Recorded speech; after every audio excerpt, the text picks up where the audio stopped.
Good evening, birdies. Hello. It's been a little bit. I've been very busy, like I mentioned in my previous post on Patreon, and but I haven't stopped thinking about you guys. I'm constantly. I think when someone runs a Patreon, you always have that like constantly running in the back of your mind, and it's like semi guilt, but also like I do want to post on Patreon. It's just like I'm trying to manage my time, and I apologize if I wasn't so active this month. It was just like a little bit. I, to be honest, it's quite overwhelming with all the things going on, like coming back from Kawaii Con and then kind of like processing my social energies and um, also I guess like with the Yoseka pop-up coming up, it's also like for me as a very, very, very, very extremely absolutely 100% like introvert, it's a lot for me to process in terms of like what I have to anticipate and for like what's going to happen. I suppose I actually don't know what's going to happen, but I know I'll have to talk to people, so that part kind of scares me a lot and has been, to be honest, like been a bit like stressful and anxiety inducing. But it's not like I'm not like, I guess like in a way I'm looking forward to it, but I'm also like scared. So it's like kind of full range of emotions. But anyways, enough about that. I wanted to talk a bit about designing with intention because it's one of the goals I had this year. I might have mentioned it in the previous videos um, about this like little goal I had in mind. So what brought this on was that because actually for a long time I had no interest in like logo designs or any kind of, I guess, branding quote unquote design. It's only like recently that I've kind of taken an interest for it. And it's not like I ever studied art or have any background or like official academic background, I suppose, in these kind of things, but it's just like a little interest that I started to develop in recent months. I read interesting, I honestly don't remember where I read it, but it was talking about balancing minimalist design versus maximalist design.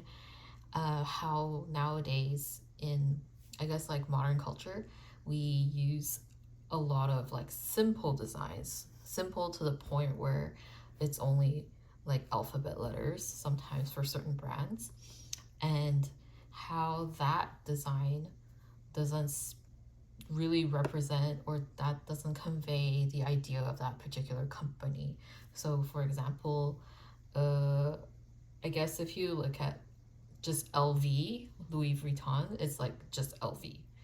And it's like LV, I think, like slightly superimposed, but I should have like visuals to show you, but I think you can look that up quite easily. But like LV is just like two letters, but like what does it actually say about that company? Is it other than like with serif font, which is like the little curly bits at the end, like it's kind of fancy or classy, but do we actually, for someone who doesn't know Louis Vuitton, and maybe some of you don't, how, like what does that tell you about like them selling designer leather goods and designer leather bags and how they're like into high fashion?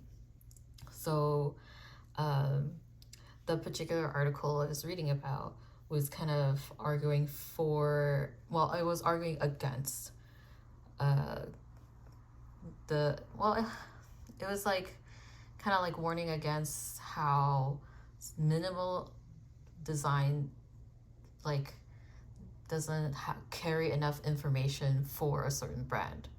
So there's like, it's at the end of the day, it depends on like whatever taste you have. But for me personally, kind of thought about that, and I was like, yeah, like I do enjoy when people actually put effort in the design. I think it actually struck me a lot one time when we were driving to pick up, I think we were just driving by in LA, and we passed by this restaurant. I think it was like just fried chicken, and it just said fried chicken, and it had nothing else about it. And it kind of bothered me because I think with coming from an Asian background, born in Taiwan, like Asia's full of like visual information, and I feel like design is almost cheap, um, because everyone has a design. So for me, I was like, wow, that's kind of really lazy to just have like fried chicken written on their logo. And it was also when I was researching music festival posters, a lot of band logos were just their names. They didn't have like a particular imagery associated with their band, which is fine. But I thought at least they would like stylize their band name and calligraphy.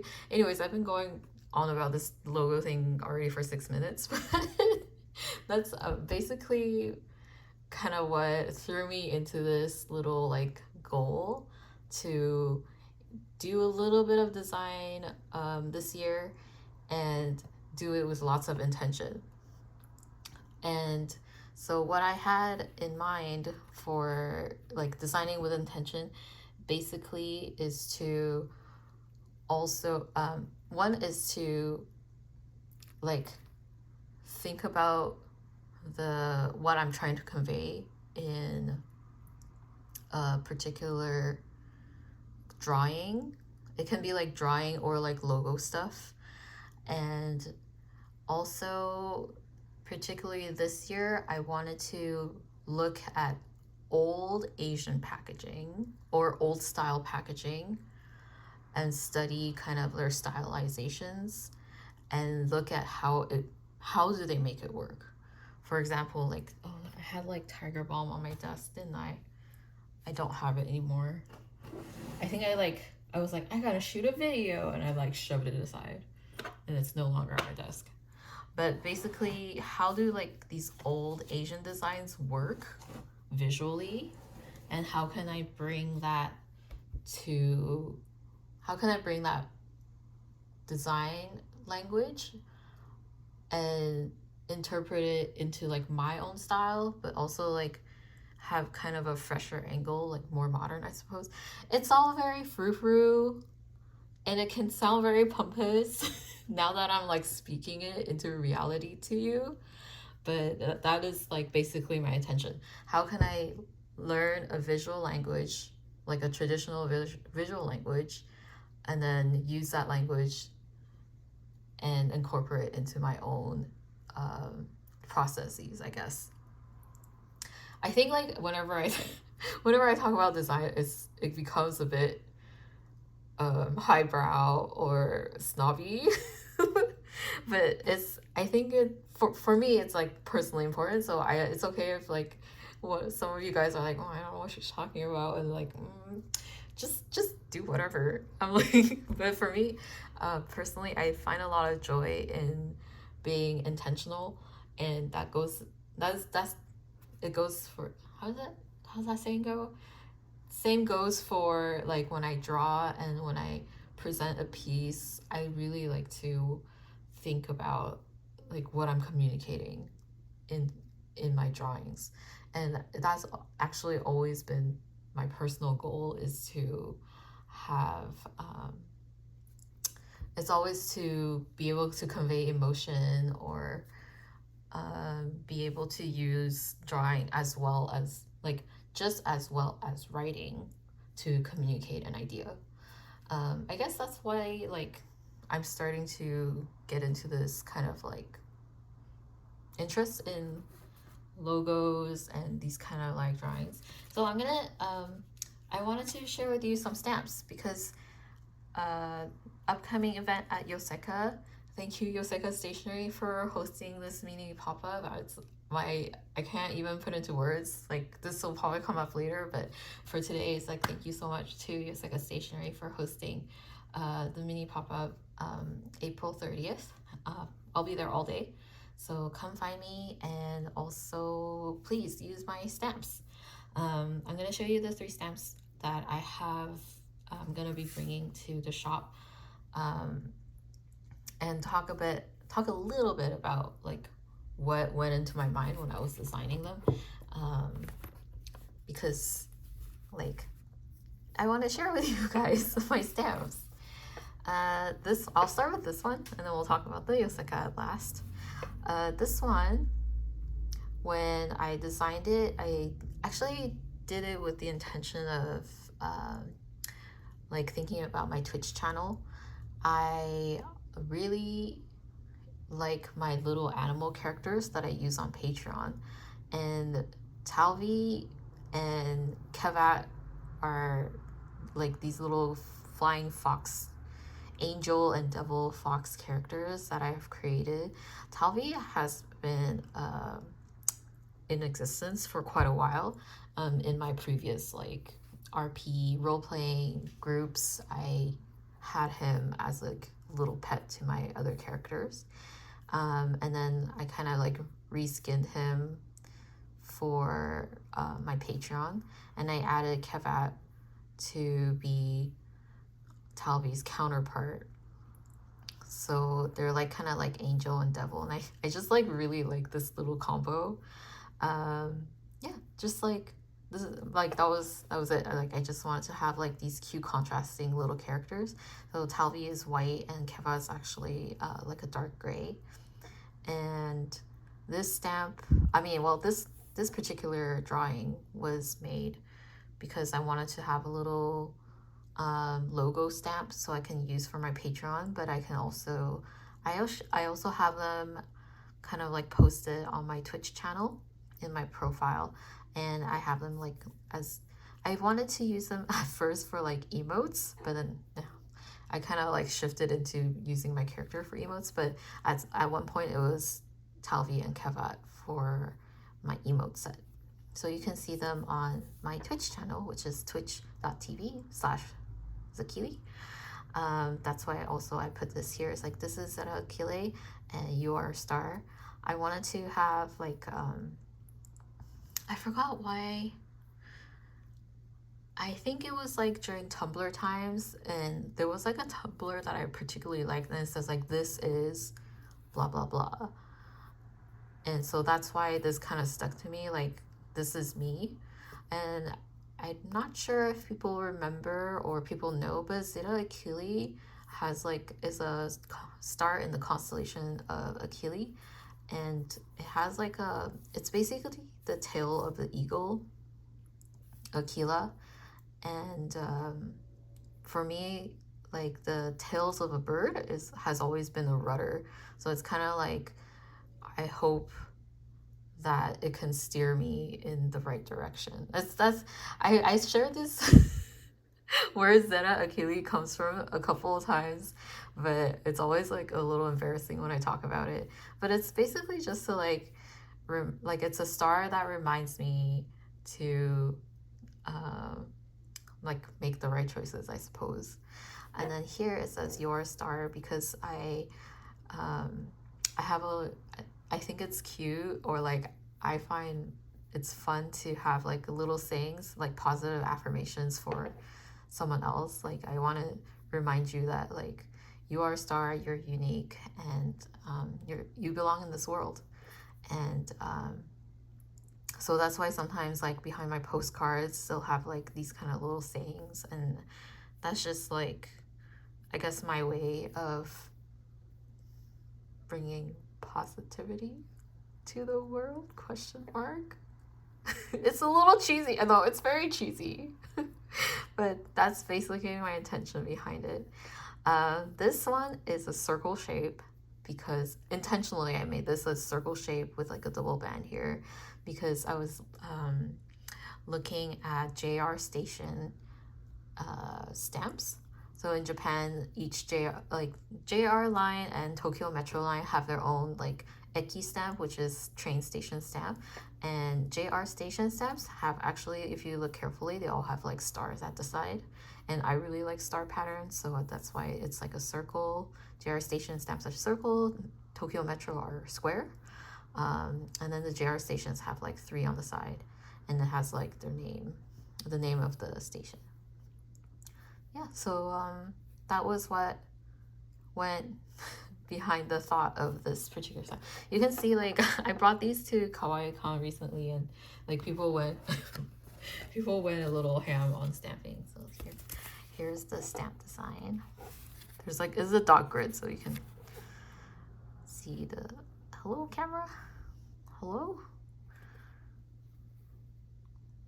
there you go.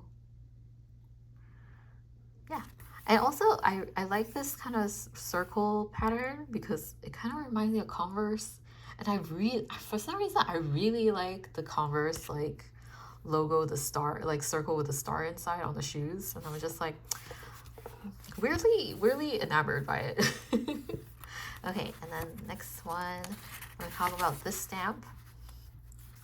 So so gunky. This one I designed for Kawaii-Con, and because Loki Meku on Instagram and Twitter, they organized a stamp rally, and I love stamp rally so much. I love like any sort of like stamp you could collect, and like just tell me, I'm gonna bring a book and like stamp my heart out. And they them, him, all of the pronouns. Sorry, Loki. They messaged me, I think right before I was going to Asia, and they were like, oh yeah, we're gonna have a stamp rally for Kawaii-Con, and I was like, really cool. And I basically, also this is why I designed this particular stamp. The inspiration for this stamp is from these, I looked at a lot of packaging from my time in Malaysia. We passed by like a medicine slash pharmacy slash apothecary, and I took a few pictures of certain packagings, and basically I drew inspiration from like the framing of the medicine, the styling of like how it looks inside, each of the, I guess, like logo of the packaging. And this kind of like frame is what I chose. It's like very kind of, I personally would never come up with this kind of idea, but like I thought it was like brought a bit of like traditional feel to the overall look. And these two are also like kind of like how some medicine packages had their logos. So that's where I came up with the idea for the framing. It's kind of like a mismatch of like various things I have looked at and like tried to incorporate.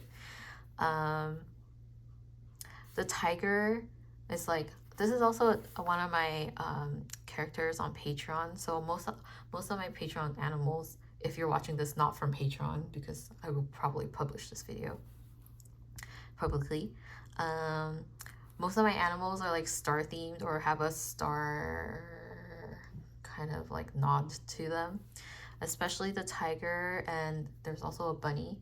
I draw a new animal for each of the years, and since last year was tiger, I created this character for the Patreons, and yeah, it's water tiger basically. The constellation here is Aquila, and this is Ophiuchus. I can't say it properly. Ophiuchus. And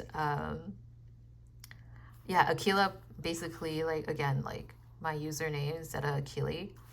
And these two, I decided to use, well, actually all of these fonts are hand drawn, and these are traditional.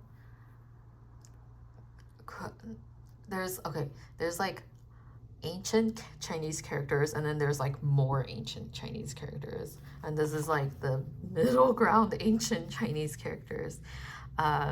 So this is, I believe this is Epsilon Achille, which is a star just a little bit neighboring Zeta Achille, and this one is Zeta Achille's name in Chinese, because Chinese astrology, each star has their own Chinese character names. And then this one, this little quote on the side, on each side, it's actually a single quote. I just like wrote it on each side. This is the location of the group. Well, it's actually the group of stars that Zeta Achille and Epsilon Achille belongs to. It's called an asterism, which is like a group of stars. So this is the name of their asterism. And I really, because like leaning into the traditional look, I wanted to have like an ancient Chinese script.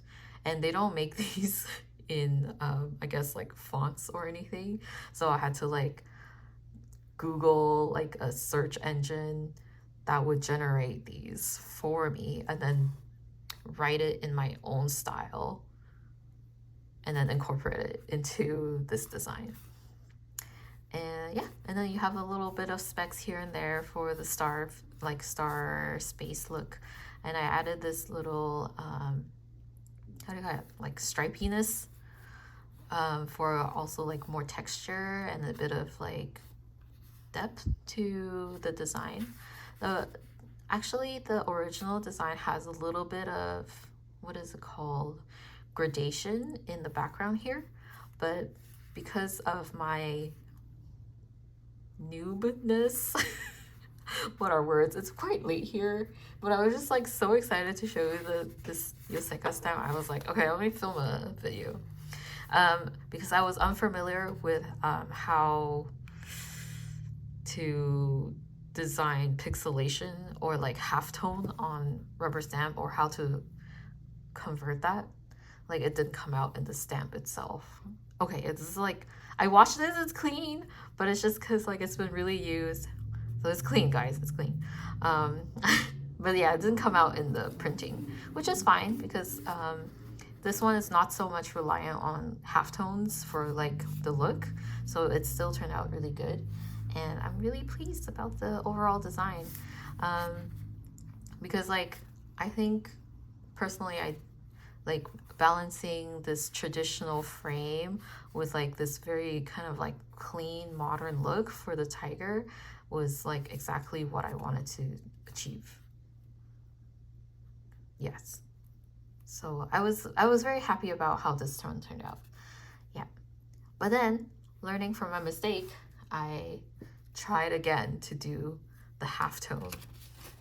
So this brings us to the Yoseka stamp, which I just received this afternoon. I'm very, very pleased with how it came out. Yeah, I'm really happy and relieved. I was actually like very stressed about receiving this particular stamp, and I was just really worried about how the halftone would come out, because this design relies on having kind of like a gray. So the halftone is like really useful for like having, it's basically, if you think about manga, when they use gray, it's actually pixelation like this. So for me, I was relying on having halftones in this design to have like solid color and then contrasting to a medium kind of color and then to white space, basically. I'm really, really, really happy that Daisy allowed me to design a stamp for the Yoseka pop-up, and that she was pleased about it. So let me walk you through some of the design ideas that went into this one. I definitely wanted to do like the circle. Circle is one of my favorite design elements. I think it's like, if I had to expose myself, if you look at all my Patreon postcards, a lot of them have circle designs, and I'm like, oops. But like, I just really love working with a circle for some reason.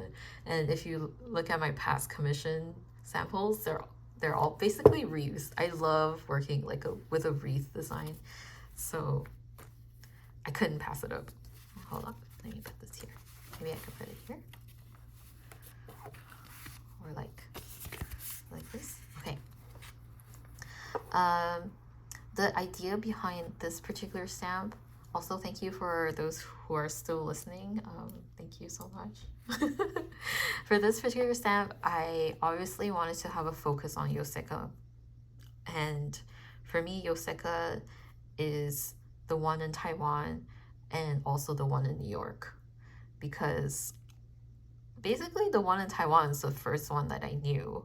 And then finally in 2018, 19 was when like I found out about Yoseka in New York. And my first message ever to Yoseka in New York, I was like, are you guys relating to the Yoseka in Taiwan? And they were like, yes, actually Neil is the son of the owner of Yoseka in Taiwan. I think the Taiwan one is now run by his brother, but anyways. And I was just like really pleased because for me, I really enjoy my time like shopping in Yoseka in Taiwan, which is actually a completely different vibe than the one in New York. The one in Taiwan is more like a department store, like I guess like a big Costco, I suppose, for art supplies and stationery and crafting supplies and a lot of things you can buy there. But the one in New York, I always like compare it to kind of, it's like a boutique stationery shop. um, yeah, so the main themes for this particular stamp is Taiwan and New York. So starting with the birds, I definitely wanted to incorporate the Formosan magpie, or I think they also call it the Taiwan magpie. It's a beautiful corvid that is like indigo blue, navy, black. It has a red beak, and the tail spreads out like a really cool fan, and then it also like trails really long. It's an iconic, basically national bird of Taiwan. It's very iconic. Definitely had to include them. I put 2. Usually I prefer using like elements of 3, but I put 2 because it's kind of like Neil and Daisy. It's kind of cheesy now that I said it. And I had these little tiny birds incorporated in the design. It's very like vague as tiny birds, but my thought was to include eastern bluebirds, which is the New York State bird.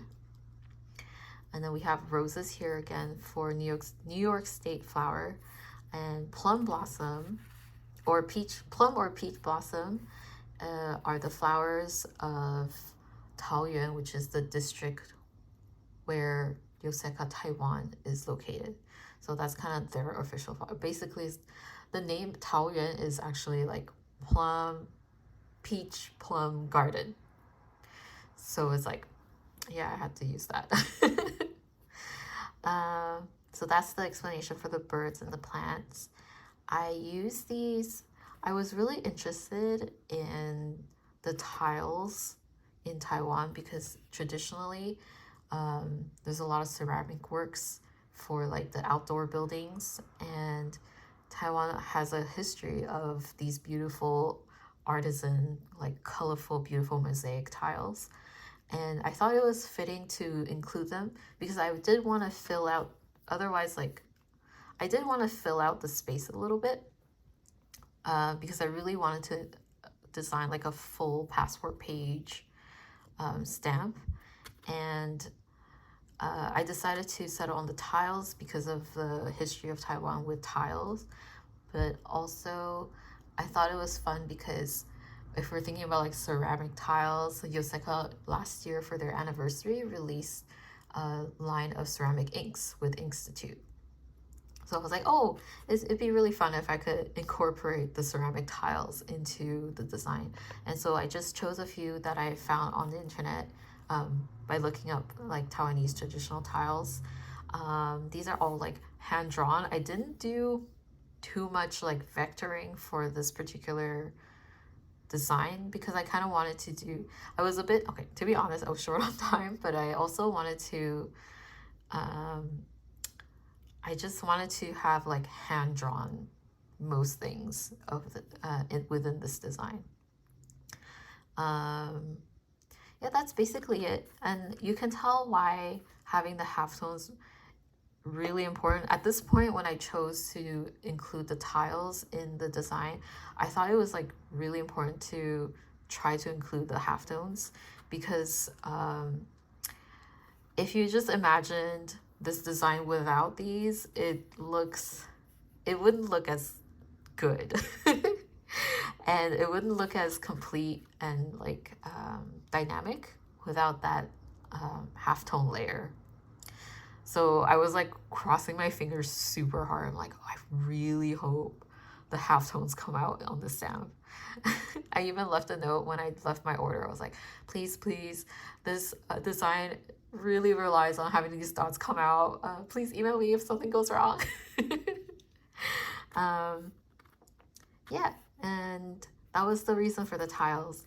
And then you see this circle, this little like the frame of Yoseka, this little circle frame. I wanted to include these like little patterns. This one is a kaori, and over here you see like it's a little bit different shape. This one's a quahog, and I'm not saying it's a little nod to the indigenous people of the lands. Because cowries and quahogs are like, oh, they're like shells. Cowries are used in like traditional costuming, traditional attire of some indigenous people in Taiwan, and quahogs are also used by indigenous people in the northeast to make beads for their jewelry. So I just wanted to like include a little bit of tradition, like the tiles, and then like the and the basically the jewelry of the lands into the design. And so that was basically all the thought that went into this particular stamp. I'm really happy how it came out. I'm just really relieved that it came out, and I really hope you enjoy like just hearing a little bit about my process. I always enjoy, like, there's so much visual information out there now, and there's so much design, and they're all like, there's a lot of good design out there, and I just don't know where I can fit in as a person. I don't know why I'm getting emotional, but it makes me think that like, how do I, what can I contribute to this beautiful world of like creatives? And it's hard to if you think about it, I'm like, oh, I'm just like a single person in a wide world of creatives, and you guys support me on Patreon and all my social medias, and I really, really appreciate it. And sometimes I think about like, what do I bring to the world? And to be honest, I'm not very confident in the person that I am, but like that's why I don't want to do things without thinking about them. At least at least in terms of design, I think I want to make things that have meaning and have intention behind them, and hopefully bringing good intentions behind the designs, and hoping that I can communicate my feelings and goals and love for arts and life in general to you through some of these designs. So again, I hope if you're able to, I hope you can come and stamp your books with this particular stamp. I'm really happy that it turned out, and I'm really happy for the opportunity to be able to do a little pop-up at Yoseka. So this one will be left at the shop in New York. I'm really, really grateful for the opportunity that Daisy allowed me to design something for them. And these ones will be there as guests, just like me, and coming home to LA with me. Yep. Yeah, thank you for those who listened to me this far. I hope you enjoyed listening to a bit of my thinking process and what these designs are about. And if you are in New York, please come and use my stamp. It'll be, and like tag me on social media so I can see it. It'll be like my greatest pleasure to see it in the wild. And um, it's always an honor to be able to create and do this as like my main bread and butter. And thank you guys so much. And I hope I'll see you soon. Thank you.